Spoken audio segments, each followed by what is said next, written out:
Hi, we are here in Kenwood, California at Tips Roadside, and I'm here with Chef Thaddeus, and we're going to have a wonderful meatless menu item here. Right. Thaddeus, what did you prepare today? I call this true grits, sort of a pun. You know, we have a green eggs and ham on the menu too, just things that I find funny. But what I meant by true grits was to say that this is the real deal. The way we prepare them down south. So it's ground white hominy cornmeal, and it's ground whole.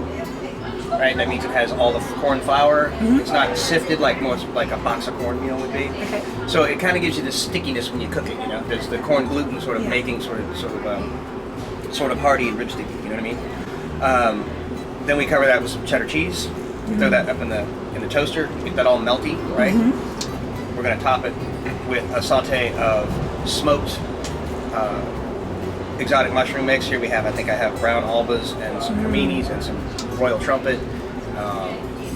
Those go into a smoker. It doesn't take long, so you can do this at home if you want to do like 30 minutes if you have a nice billow going.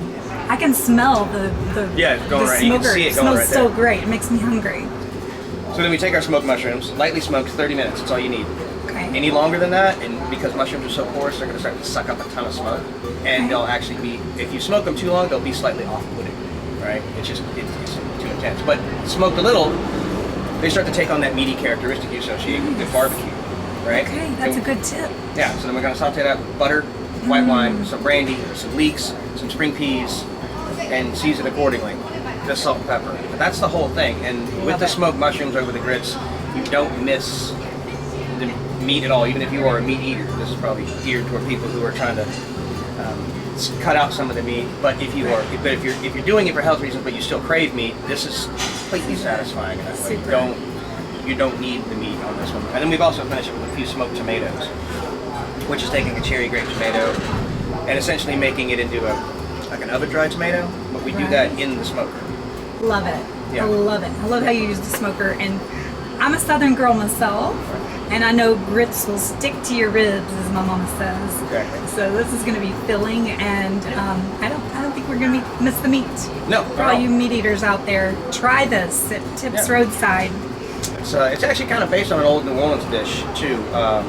We call it grits and griots. I don't know if you ever eat that growing up. Yes. So it was stewed chunks of pork or veal or beef or whatever cooked down. We used to make it. I used to have to make it every Sunday on the brunch at Emerald's when I was there, or Delmonico in New Orleans, and it was usually whatever bits of pork and veal were left over from the weekend. We stew down in this red tomato gravy, serve it over grits. This is sort of.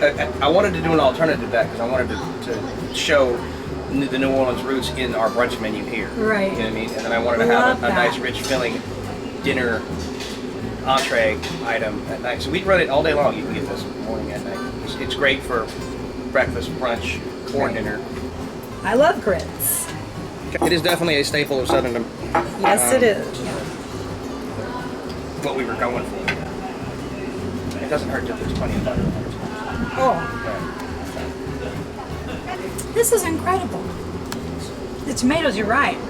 Yeah. They're so smoky and flavorful. I want that mushroom right there. Mm-hmm.